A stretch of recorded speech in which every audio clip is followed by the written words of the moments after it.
आता मला वाटतं फिजिकल फिटनेसमध्ये ना एक येतो कार्डिओव्हास्क्युलर फिटनेस. म्हणजे आता समजा आपण पायऱ्या चढायला लागलो आहे, तर आता समजा पायऱ्या चढताना आपण पायऱ्या चढतोय पण मला दम लागतोय का छातीत, तर माझं कार्डिओव्हास्क्युलर म्हणजे माझी हार्टची कपॅसिटी ही वाढवायला पाहिजे. मी पायऱ्यात चढतोय, मला दम नाही लागत आहे, पण माझ्या पायाला असं नाही, मांड्यांमध्ये असं बर्निंग फील होतं, मी मांड्या थकतात आहे. माझं तो म्हणतो मस्क्युलर एन्ड्युरन्स.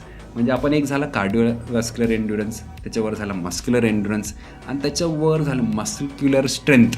म्हणजे स्ट्रेंथ म्हणजे काय की समजा आपल्याला एखादी आपली गाडी पडली आहे खाली, ती उचलणे वर एका याच्यामध्ये, किंवा एखादी जड बॅग आहे, किंवा आपल्या घरात कोणी व्यक्ती अचानक बेशुद्ध पडला, त्याला निदान आपले आई बाबा पडले, निदान त्यांना खांद्यांना धरून वर ठेवणे, ही स्ट्रेंथ आपल्यामध्ये पाहिजे. ह्याला मस्क्युलर स्ट्रेंथ म्हणतात. त्याच्यावर म्हणतात की फ्लेक्झिबिलिटी म्हणजे अगदी तुम्ही पार आसनं करायची, आडवे तिडवे व्हायचे अशी काही गरज नाही.